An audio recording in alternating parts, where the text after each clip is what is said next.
연세대 경영대학 교수인 신동엽 교수가 쓴 장수기업의 생존 전략이라는 글을 제가 읽어봤어요.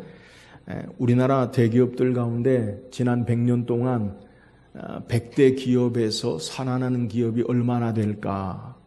지난 100년 동안 100대 기업 가운데 살아남은 기업이요 10개 정도 된다라고 그렇게 이야기해요. 그러면 미국과 유럽, 물론 전 세계적인 그러한 통계로 본다면 약 1만 개가 넘는 기업이 100년 기업이 되고요. 또 이건 뭐 그렇게 같이 상대적으로 측정할 수 없지만 일본 같은 경우는 대기업이 아닌 소기업, 또 소호, 뭐 가정도 있는데 100년이 넘는 그러한 대를 잇는 사업이 약 3만 개가 넘는다라는 것을 보고해요. 그의 글 가운데 한때 세계 시장의 중심으로 자리 잡았던 필름을 제패했던 코닥 기업과 그리고 후지 필름 기업에 대해서 예를 들어요. 우리가 전에 사진을 찍으면 필름을 통해 이나지로 우리가 사진을 찍었을 때 그 필름 사업에 전 세계적으로 가장 선도하고 있는 기업이 코닥이라는 거예요. 코닥 필름. 그리고 일본의 후지 필름이 70년도, 80년도, 90년도까지는 왕성하게 이 필름으로 전 세계 시장을 선두 자리를 지켰어요. 그런데 디지털 카메라와 더불어서 휴대폰이 보편화되면서 이 필름 사업이요 사양길에 접어들었어요. 근데 이 코닥 기업은 그 사양길에 접어든 그 필름 사업을 놓지 아니하고 있다가 2000년대 초반에 기업이 파산하고 다른 기업으로 넘어가게 되고요. 그리고 후지 필름 기업은 그의 사업을 다변화해서 뭐 화장품부터 시작해서 다른 것으로 다변화해서 지금까지 100대 일본의 유수 기업으로 세계적인 기업으로 남는 것을 이야기하는 것을 보고했어요. 이런 결과를 보면 100년 기업으로 성장하기 위해서 이 연세대 신 교수가 말하는 게 두 가지 가장 중요한 기업의 생존에 있어서 중요한 이유가 있는데 하나는 선택과 집중, 또 하나는 변화와 혁신. 이것이 기업에 없으면 그러면 사라지고 만다라고 그렇게 말하는 것을 그의 글을 통해서 읽어보았어요. 그러니까 잘할 수 있는 것을 특화하는 것과 그러면서 변화와 혁신을 해야 기업이 살아남는다. 그것을 이야기하는 것을 소개해요. 기업뿐만 아니라 교회도 100년 이상 하나님 나라의 사명을 감당하는 교회가요 우리나라에 그렇게 흔치 않아요. 지난해 우리 대한예술장로 총회에서 발표한 것을 보면 2021년부터 2022년까지 이 코로나 팬데믹 기간에 한국 교회가 41,619교회가 있었는데 그 중에 37,100교회로 줄었다고 해요. 그래서 2021년, 2022년 한 해 동안에 무려 4,500교회가 폐쇄되었고 또 이 종교문화관광부의 통계에 따르면 한 해 평균 3,000교회가 폐쇄되고 문을 닫는다라고 그렇게 이야기하는 것을 제가 찾아보았어요. 우리 교회가 성화교회 이름으로 오늘 38년이 되었어요.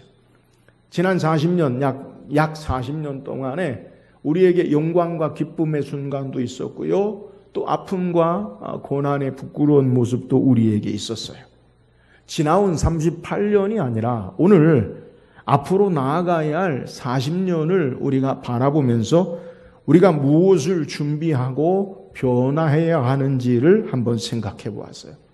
앞에 소개한 기업의 생존 그리고 계속되는 성장을 위해 선택과 집중, 또 변화와 혁신이라고 하는 것, 이것이 교회에도 적용될 수 있다라고 어떤 분들은 생각할 수도 있어요. 그러나 교회는 일반적인 기업과 구조가 완전히 다릅니다. 생산과 판매를 통해서 연구 개발하고 매니지먼트, 경영을 통해 이익을 추구하는 것이 교회가 아니에요. 어쩌면 그런 식으로 보면 교회는 생산보다는 소비적인 측면에, 물질적인 측면으로 보면 소비적인 측면에 무게중심이 있는 곳이에요. 그러므로 일반적인 경영의 원리로 성장한다고 교회를 평가하거나 판단할 수는 없어요. 교회는 이 땅에 세우신 예수 그리스도의 몸이고요. 주님이 머리가 되시고 우리는 각 지체로 연합하여 하나 되어 이루어진 유기체예요. 단순한 건물이 아니라 예수 그리스도가 우리의 머리가 되시고 우리는 그의 몸의 각 지체로 진리의 복음의 터전 위에 말씀으로 하나님 나라를 이루어 나가는 것이 바로 교회라는 거예요. 그러므로 교회의 생존은 우리의 머리 되시는 주님의 뜻을 따라 세워지고 일할 때에 이 땅에 교회의 사명을 감당할 수 있는 거예요. 교회의 규모가 크든 교회의 규모가 작든 주의 나라를 이 땅에 복음의 말씀을 따라 이루어 나가는 사명을 감당해야 하는 거예요. 이런 모습 가운데 우리 교회가 내일을 위해서 그러면 우리는 무엇을 준비하고 내일을 위해서 우리는 어떻게 이 교회가 나가야 하는지 생각해 보았어요. 일반적으로 우리의 이런 모습 가운데는 두 가지 준비가 있어야 되죠. 내적인 준비와 외적인 준비. 소위 말하면 소프트웨어와 하드웨어가 같이 준비되어야 돼요. 그러나 근본적으로 우리가 교회로서 우리에게 추구할 것은 우리 자신이 변하지 않으면 전혀 변화할 수 없음을 우리는 성경적인 원리를 따라 이해해야 돼요. 이런 모습 가운데 성경에 우리에게 기록된 새로운 시대를 맞이하는 모습이 무엇인지를 소개하는 사건을 우리가 살피길 원해요. 그것은 이스라엘 백성이 광야 40년의 시간을 끝내고 이제 하나님의 약속의 땅인 가나안 땅에 들어가는 사건이에요. 광야를 넘어서 이제 하나님의 약속의 가나안으로 들어가는 시간, 이거는요 완전히 다른 새로운 시간을 우리에게 소개해요. 광야의 훈련과 은혜와 고통의 시간을 끝내고 이제 하나님의 약속의 실제인 가나안 땅에 들어가는 사건, 이걸 우리에게 소개해요. 아주 중요한 시점에 하나님께서 여호수아를 통해서 이스라엘에게 요구하시는 것이 있어요. 새로운 시대와 새로운 땅에 하나님께서 요구하시는 것이 무엇인지를 우리가 말씀을 통해 묵상하고 우리 교회도 지나온 시간과 앞으로의 나아갈 시간 속에서 주께서 우리에게 요구하시는 것이 무엇인지를 교훈 삼고 우리도 광야를 넘어서 가나안으로 나아가는 우리 교회가 되기를 주의 이름으로 축원합니다. 오늘 함께 읽은 본문의 내용은 하나님께서 여호수아에게 이스라엘 백성의 광야 40년의 생활을 마치고 이제 가나안 땅을 들어가기 전에 가나안 땅에 들어가기 전에 바로 그 직전의 사건을 우리에게 소개해요. 하나님의 약속의 가나안 땅은 이스라엘의 땅의 지금의 지도를 보면 요단강을 기점으로 요단강 서쪽이 가나안 땅이요. 요단강 동쪽은 그냥 일반적인 땅이에요. 그러니까 하나님이 약속하신 땅은 요단강을 경계로 요단 서편이 되는 거예요. 그러니까 이스라엘 백성이 애굽에서부터 40년 광야 생활을 하고 이제 요단강을 건너게 돼요. 요단강을 건넌다라는 것은 이제 하나님의 약속의 땅에 그들이 들어가게 되는 그 사건을 소개하는 거예요. 하나님의 놀라운 능력의 역사로 인해서 우리가 여호수아 1장에서부터 5장까지를 묵상하지 않았지만 그 내용은 이스라엘 백성이 요단이 곡식 거두는 시기. 이 곡식 거두는 시기는요, 이스라엘의 우기가 아주 정점에 이르러서 물이 범람하는, 그러니까 요단강이요, 가장 물이 수량이 많은 그때에 하나님의 능력과 기적의 역사로 여호와의궤를 앞세우고요, 이 요단강을 마치 마른 땅 건너듯이 그들이 건너는 기적을 경험해요. 그리고 난 이후에 이제 가나안 땅의 첫 번째 그들에게 기다리고 있는 성읍이 어떤 성읍이냐? 여리고 성읍이에요. 가나안 땅은 아무도 살지 않는 빈 공간의 땅이 아니요, 가나안의 7 족속이 그들의 대대손손으로 자리 잡고 그들이 견고한 성읍들을 구축하고 생활하며 살고 있는 곳이 바로 하나님이 약속한 가나안 땅이에요. 그럼 하나님이 왜 남들이 살고 있는, 이미 많은 사람들이 살고 있는 가나안 땅을 이스라엘 백성에게 너희 땅이라고 그렇게 주시느냐? 이 가나안 7 족속의 사람들이 범죄함으로 말미암아, 그리고 그들의 우상의 온갖 죄악을 심판하시는 도구로 하나님께서 이스라엘을 선택하시고 이스라엘을 통해 그 땅을 하나님의 약속의 땅으로 주시는 거예요. 그러므로 가나안 땅을 얻기 위해서는 이스라엘 백성이 그냥 가만히 들어가서 자기들에게 땅을 누리고 농사하고 짓고 사는 게 아니라 전쟁이 필수적이에요. 가나안 땅을 어떻게 그들이 들어가야 되느냐? 정복 전쟁이 필수예요. 이렇게 가나안의 첫 번째 땅의 성읍이 어떤 곳이냐? 바로 여리고 성이에요. 가장 중요한 때에, 가장 중요한 시기에 여리고 성에 배치하고 전쟁을 앞두고 하나님께서 여호수아를 통해 이스라엘 백성에게 명령하시는 것이 무엇이냐? 자, 지금 여리고 성을 앞에 두고 이스라엘 백성이 대치하고 있어요. 이제 전쟁을 통해, 싸움을 통해 그 성읍을 정복해야 돼요. 그런데 그 중요한 시기에 가나안의 첫 번째 성읍인 여리고성을 정복하는, 가나안 땅의 첫 번째 기업을 얻는 그 시기에 하나님이 이스라엘에게 여호수아를 통해 명령하시기를 할례를 행하라라고 명령하시는, 가장 중요한 때, 가장 중요한 시간에 하나님께서 할례를 명하시는 거예요. 자, 새로운 기회의 땅인 가나안 땅의 정복 전쟁에 앞서서 하나님께서는 왜 이토록 중대한 시기에 할례를 명하셨는가?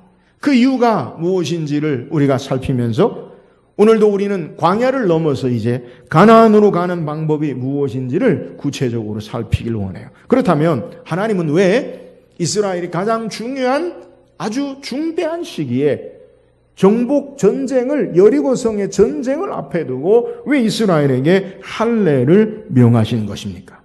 이스라엘 백성이 요단을 건너자마자 이 가나안의 여리고성을 중심으로 가나안의 왕들의 모습을, 감정을 성경이 우리에게 소개하는데요. 여호수아 5장 1절 한번 같이 읽어보세요. 1절입니다. 시작.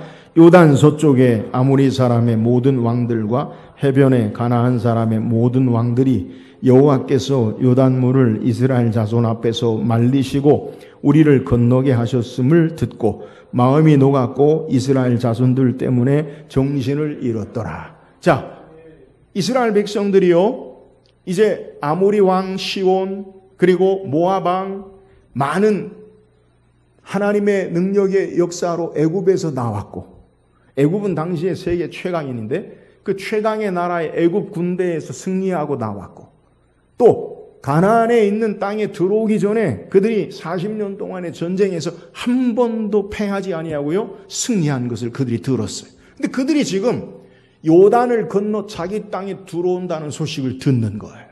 그러니까 이 가나안 땅, 요단 서쪽에 있는 왕들이 그 소식을 듣자마자 오늘 성경의 표현이 뭐라고 이야기하냐면 마음이 녹았고 이스라엘 자손들 때문에 정신을 잃었더라. 그러니까 지금 전쟁을 앞두고 싸워야 되는데 이미 적들이 마음이 녹았고 정신을 잃었다. 이런 전쟁은요 끝난 거예요. 지금이 가장 절호의 기회예요. 싸울 의사가 없고요. 적들이 두려움과 그리고 그들이 무서움에 떨고 있는 것은 이스라엘에게는요 가장 중요한 전쟁을 승리로 이끌 수 있는 혹이라는 거예요. 이스라엘 백성이 자기들의 삶의 터전에 들어온다는 소식을 듣고 그래 올라면 와라, 올 테면 와봐라, 우리가 너희를 상대해 주겠다. 그게 아니라요. 그들이 마음이 녹았고요. 정신을 잃을 만큼 두려움 가운데 있다라는 거예요. 자, 이런 상황 가운데 이스라엘이 행할 것이 뭐예요? 빨리 들어가서 전쟁을 해야죠. 지금 적들이 두려워 떨고 있는 것은 아곤에게는 기회잖아요. 그런데 이러한 중대한 시기에 진격 명령을, 앞으로라는 진격 명령을 기다리고 있는 이스라엘에게 전투와 무기를 정비하고 전술을 재정비해야 하는 이스라엘에게 하나님께서 여호수아를 통해 명령하신 것이 무엇이냐? 오늘 2절에 그때 여호와께서 여호수아에게 이르시되 너는 부싯돌로 칼을 만들어 이스라엘 자손들에게 다시 할례를 행하라 하시매. 여러분 성경이 강조할 때 2절에 그때, 지금 어떤 때예요? 가나안의 왕들이요 정신 못 차리고요 마음이 다 물같이 녹았어요. 자, 그러면 지금 그때에 무엇을 해야 되느냐? 빨리 들어가서 전쟁을 해야 하는 그 상황인데, 이게 일반적인 그리고 이스라엘이 승리할 수 있는 원리 아니겠어요? 그런데 그때에 하나님 뭐를 명하시느냐? 이스라엘 백성에게 할례를 명하신 것을 우리에게 소개하고 있는 내용이에요. 할례가 무엇입니까? 창세기 17장에 할례가 성경에 처음 기록되는데 하나님께서 아브라함과 언약하시고요, 그 약속의 증표로 그의 몸에 하나님의 약속의 증표를 그에게 주시는 것, 이게 할례예요. 남자의 성기의 끝부분을 자름으로 하나님의 약속을 몸에 지니고요, 그리고 하나님의 백성됨을 상징하는 것이 바로 할례예요. 그럼 뭐 할례를 통해 하나님의 약속을 가진 자요, 나는 하나님 백성이다, 이것이 바로 할례의 의미라는 거예요. 근데 문제는 지금 왜 굳이 할례를 명하시냐는 거예요. 지금 어떤 시기인데요? 여리고성의 첫 번째 가나안 땅의 전쟁을 앞에 두고 있는 이스라엘의 조건이라는 거예요. 그러면 다 끝난 다음에 평안할 때 해야 되는 거 아니에요? 여러분 할례를 행하면 어떻게 되느냐? 적어도 3일 동안 행동이 자유롭지 못하고요, 누워있는 상태, 이것이 바로 할례를 행한 그러한 모습의 상태예요. 실제로 창세기 34장에 보면 야곱의 아들들이, 야곱이 자기 고향으로 돌아가면서 야곱의 아들들이 자기 동생 디나가 히위 족속 세겜 추장 하몰의 아들 세겜에게 부끄러운 일을 당하자 이 세겜이, 하몰의 아들 세겜이 내가 디나와 결혼하겠다라고 야곱에게 찾아와요. 그런데 야곱과 야곱의 아들들은 어찌 이방인과 부끄러운 일을 행한 그들과 우리가 같이 살 수 있느냐. 근데 이 세겜 족속 추장 하몰이 자기 아들 세겜과 결혼시키기 위해 전략을 짜는데, 우리랑 같이 살면 여기서 이 땅을 너희에게 줄 테니까 우리가 함께 살자, 그렇게 제안을 해요. 여기에 야곱의 아들들이 거짓으로, 그러면 조건이 있는데 당신들도 할례를, 모든 남자들이 할례를 받으면 우리가 우리 누이를 당신에게 주고 함께 살겠습니다, 이렇게 이야기해요. 근데 이 세겜 추장 하몰이 자기 아들 세겜과 더불어 야곱이 많은 가축을 가진 걸 보고 그럼 좋겠다라고 승낙을 하고, 그리고 할례를 받아요. 이 할례를 받자마자 야곱의 아들 가운데 시몬과 레위가 주도해서 세겜 족속 하몰의 모든 성읍의 남자들을 다 죽여버려요. 그러니까 할례를 행하면 기동할 수 없는, 자유롭게 움직일 수 없는 재앙이 되는 그러한 모습이 할례라는 거예요. 자, 지금 이스라엘이 여호수아를 통해 하나님의 명령으로 할례를 받았다가 자기들이 몰살당할 수 있는 그러한 아주 위험한 환경이요 조건임을 아는 거예요. 그럼에도 불구하고 하나님께서 이스라엘 백성에게 할례를 명하신 거예요. 사랑하는 여러분, 왜 하나님께서 이스라엘에게, 지금 전쟁을 해야 되는 이스라엘에게 왜 가나안 땅에, 약속의 땅에 첫 번째 들어가면서 왜 하나님께서 할례를 명하신 것입니까? 지금 이스라엘 백성에게 먼저 해야 할 일이 뭐예요?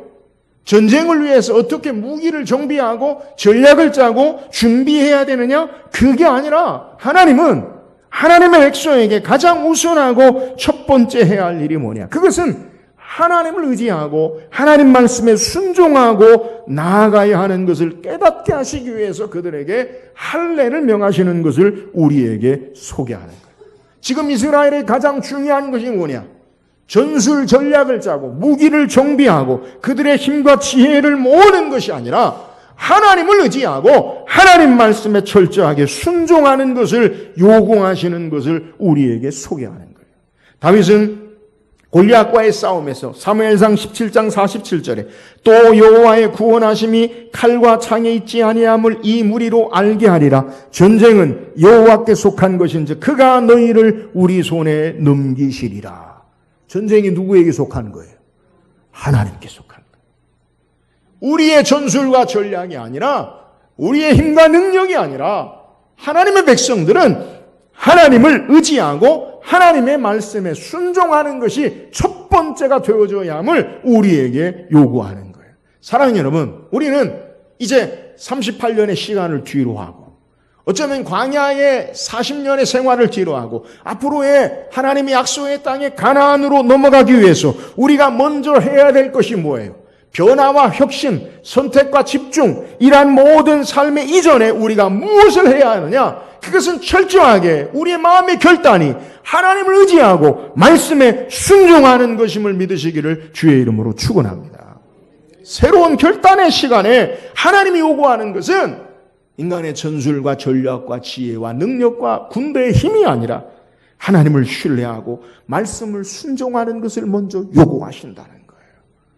오늘 우리가 무슨 일을 행하기 전에, 여러분 어떤 계획을 세우기 전에 내가 하나님을 의지하고 말씀에 순종하느냐, 이게 먼저 앞서야 된다라는 거예요. 사랑하는 여러분, 오늘 우리의 모든 삶 가운데 하나님 말씀에 순종하고 하나님을 먼저 신뢰하고 의지함으로 우리의 미숙함과 훈련의 고난의 장소인 광야를 넘어 하나님의 약속의 축복의 가나안으로 나아가는 저와 여러분 되기를 주의 이름으로 축원합니다. 또한 할례를 명한 이유가 뭐예요? 오늘 본문에 할례를 명하신 이유를 4절에서 5절까지 소개해요. 우리 4절 5절 한번 읽어보세요. 시작. 여호수아가 할례를 시행한 까닭은 이것이니 애굽에서 나온 모든 백성 중 남자 곧 모든 군사는 애굽에서 나온 후 광야길에서 죽었는데 그 나온 백성은 다 할례를 받았으나 오직 애굽에서 나온 후 광야길에서 난 자는 할례를 받지 못하였습니다. 자, 이스라엘 백성이 애굽에서 나와 광야 40년 동안에 광야 출애굽한 애굽에서 나온 1세대는요 다 죽었어요. 왜 죽었어요? 민수기 14장에 이스라엘 백성이 가데스바네에서 애굽에서 나온 지 약 2년이 지난 후에 이 가데스바네아에서 가나안 땅을 정탐하는데 12명의 정탐꾼이 정탐하죠. 그들의 성읍이 어떠하고 그들의 농산물 소산물이 어떠하고 그들의 사람이 어떠한지, 그 성읍이 산성인지 아니면 일반성인지 40일 동안 정탐하고 오라. 이 40일 동안 12명의 정탐꾼이 보고하죠. 근데 그 보고가 어때요? 10명의 정탐꾼은 그들의 곡식과 열매는 풍성한 것을 증거로 젖과 꿀이 흐르는 포도송이와 열매를 가지고 왔지만 그들의 성은 견고하고 그들은 안악자손, 거인자손이라 우리는 가면 우리는 다 죽는다. 못 간다. 여러분 10명의 정탐꾼이 하나님의 약속의 가나안 땅을 바라보고 정탐한 결과가 뭐냐? 안 된다, 못 간다, 죽는다, 끝장이다. 백성이요 그 소식을 듣고 다 절망하고요, 낭망하고 울고요, 돌을 들어 모세를 치려고 해요. 그 가운데 오직 여호수아 갈렙은 아니다. 그들의 신은 이미 떠났고 우리가 올라가기만 하면 그들은 우리의 밥이다. 여호와를 거역하지 말고 올라가자. 근데 10대인데 사람들이 누구 말을 듣겠어요? 그들이 다 원망하고 돌로 치려 죽이려 할 때 하나님께서 그들 가운데 나타나서 내 말이 너희 귀에 들린 대로 행하리라. 그리고 이 세대 가운데 오직 여호수아와 갈렙 외에는 그 땅을 들어가지 못하리라. 그래서요 광야 40년 동안에 불신의 출애굽 1세대는요 다 광야에서 죽었어요. 그리고 이제 광야 세대, 광야에서 태어난 세대죠. 이 광야 세대는 하나님 앞에 할례를 행하지 못했어요. 그래서 오늘 본문에 하나님께서 이제 약속의 가나안 땅에 들어가기 전에 이제 새로운 세대, 불신의 출애굽 1세대가 죽고 광야의 새로운 세대에게 요구하는 것이 뭐냐? 너희가 할례를 행하라라고 명하시는 거예요. 하나님께서 할례를 명하심으로 가나안 땅을 앞두고 새로운 땅에서 하나님의 백성으로 또 하나님의 약속을 받은 자로 그들을 살 것을 명하시는 거예요. 여러분, 할례의 정확한 의미가 뭐냐? 하나님 백성과 하나님 백성이 아닌 것의 표시예요. 가나안 땅의 많은 이방 문화의 사람들 속에서 하나님은 그들이 가나안의 땅에 사는 많은 족속들처럼 가나안의 백성들처럼 사는 것을 원하지 아니하시고 가나안 땅에 하나님의 백성으로 살기를 원하심으로 할례를 명하시는 것을 우리에게 소개해요. 하나님은 하나님 백성이 어떻게 살기를 원하시느냐? 이 땅에 사는 모두와 동일한 삶을 원하시는 것이 아니라 거룩하고 구별되게 살기를 원하시기에 할례를 명하시는 것을 우리에게 소개하는 거예요. 사랑하는 여러분, 오늘 우리가 새로운 내일의 세대 가운데 하나님이 우리에게 요구하시는 것을 우리가 바르게 분별할 수 있어야 돼요. 우리의 삶에 새로운 시대를 우리가 행하고 새로운 것으로 나아가기 위해 하나님이 우리에게 먼저 요구하시는 것이 뭐냐? 그것은 하나님의 백성답게 거룩하고 구별되고 깨끗하게 살기를 원하시는 것을 우리에게 소개한다는 거예요. 우리가 원하는 것보다, 우리가 바라는 것보다, 우리가 이루고 성취하는 업적보다 더 중요한 것이 뭐냐? 그것은 하나님은 하나님의 자녀들이 하나님의 백성답게 사는 것을 우리에게 소개하는 거예요. 우리는 어떻게 무엇을 하느냐, 이루느냐에 관심을 가져요. 투두, 무엇을 하느냐, 그것이 우리의 삶의 목표인 것 같이 여겨지는데 하나님은 우리에게 무엇을 하는 것보다 더 중요한 것이 뭐냐? 그것은 내가 무엇이 되느냐가 더 중요한 것임을 우리에게 소개해요.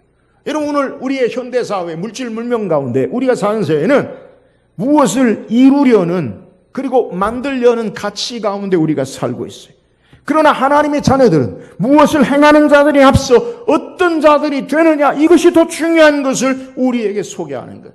여러분, 지금 가나안 땅에 들어가기 전에 가나안 땅보다 앞서서 더 중요한 게 뭐냐? 그것은 하나님의 거룩한 백성으로 구별된 자가 되어야 하는 것을 우리에게 소개하는 거예요.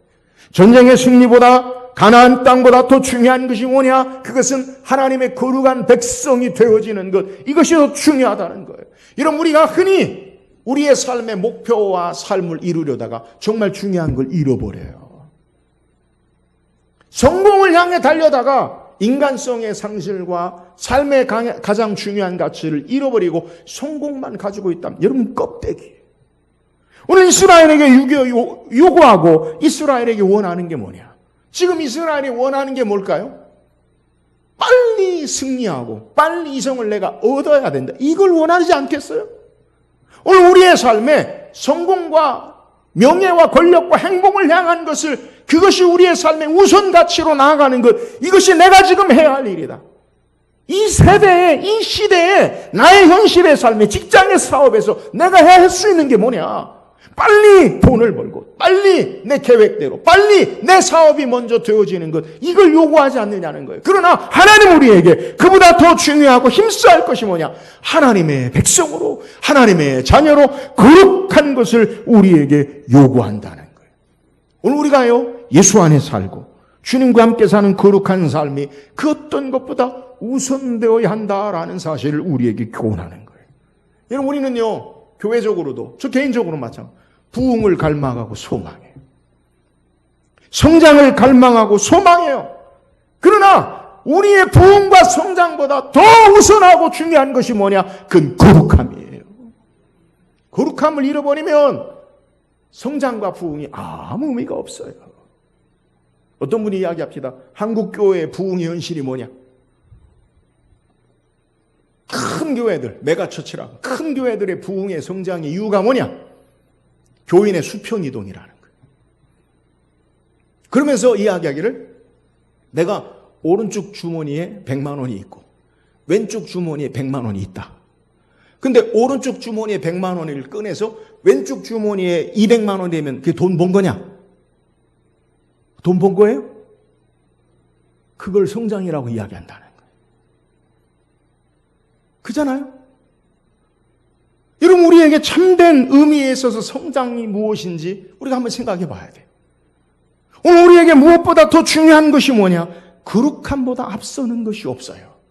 하나님께서 이스라엘 백성을 애굽에서 구원하시고 시내산에서 언약을 맺으실 때 그들에게 말씀하시는 것이 뭐냐? 내가 거룩하니 너희도 거룩하라. 하나님 백성이요, 하나님이 우리에게 요구하는 첫 번째가 바로 이거예요. 거룩함이에요. 사랑하는 여러분, 우리가 광야의 세대를 끝내고 가나안으로 넘어가는 새로운 시대를 여는 우리의 삶에 거룩함이 없이는요, 아무것도 되어지지 않음을 우리가 깨달아야 돼요. 오늘 우리의 삶에 이제 하나님 우리에게 앞으로 펼쳐질 내일의 40년, 100년 하나님이 행하실 일들을 어떻게 감당하느냐? 무엇보다 앞서서 하나님의 거룩한 백성으로 구별된 자로 우리의 삶이 삶으로 하나님의 역사를 행하는 저와 여러분 되기를 주의 이름으로 축원합니다. 또한 하나님께 살례를 명하신 목적이 뭐예요? 오늘 9절 읽어보세요. 9절입니다. 시작. 여호와께서 여호수아에게 이르시되 내가 오늘날 애굽의 수치를 너희에게서 떠나가게 하였다 하셨으므로 그곳 이름을 오늘까지 길갈이라 하느니라. 자, 하나님께서 이스라엘 백성에게 할례를 명하신 이유가 뭐냐?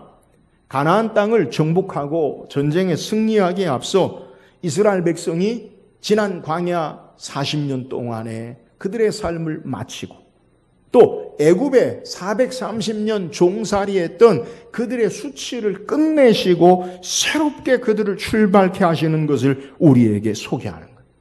하나님께 불순종했던 그들의 삶의 모습을 끊어내시고 이제 새롭게 하나님 백성으로, 언약 백성으로 새롭게 축복된 삶으로 결단하게 하기 위함인 것을 우리에게 소개하는 거예요. 오늘 본문에 길갈이라는 지명의 이름의 뜻이 뭐냐? 히브리어로 길갈은 굴리다라는 거예요. 근데 단순히 그냥 굴리는 게 아니라 이 높은 산 꼭대기에서 아래로 돌을 굴리듯이, 이런 바위가 굴러가고, 아니면 눈덩이도 마찬가지죠. 산에서 눈덩이를 굴려보내면 그 눈덩이 우리가 통제할 수 있어요? 돌을 밑으로 내려보내면 그 돌을 우리가 움직일 수 있냐고요? 그냥 내려가는 거예요. 그러니까 우리의 삶에 떠나보내고 우리의 손으로 굴려보내야 할 것을 우리에게 소개하는 거예요. 이 이름은 이스라엘이 애굽에서 해방되어 이제 하나님이 약속의 땅인 목적지인 가나안 땅에 도착함으로 애굽에서 겪었던 그들의 수치와 노예의 굴레를 굴려버린다라는 의미. 다시는 너희가 종이 아니다라는 것을 굴리라는 것. 여러분 430년 동안 종살이하면 대대손손 적어도 10대 이상 아버지 10대 이상 종살이하는 거예요. 여러분 우리의 삶이 어느 정도 고정적으로 계속되어지면 그게 고착화돼요.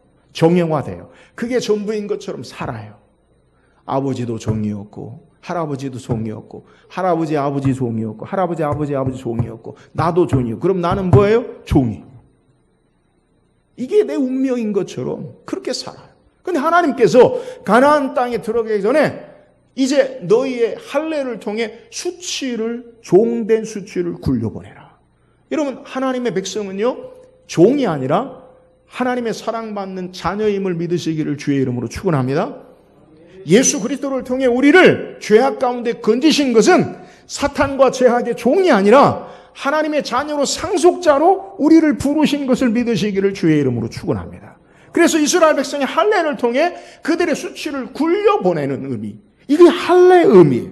또한 광야 40년의 방랑 생활의 종지부를 찍고 새로운 축복의 장소로 그들을 기대하고 하나님이 명하신 것의 의미가 바로 할례를 행하는 것을 우리에게 소개하는 거예요. 사랑하는 여러분, 우리가 새로운 내일의 삶을 어떻게 설계하고 우리의 삶이 나아가야 합니까? 여러분 우리의 과거의 죄악과 수치, 부끄러움을 굴려버릴 수 있기를 주의 이름으로 축원합니다.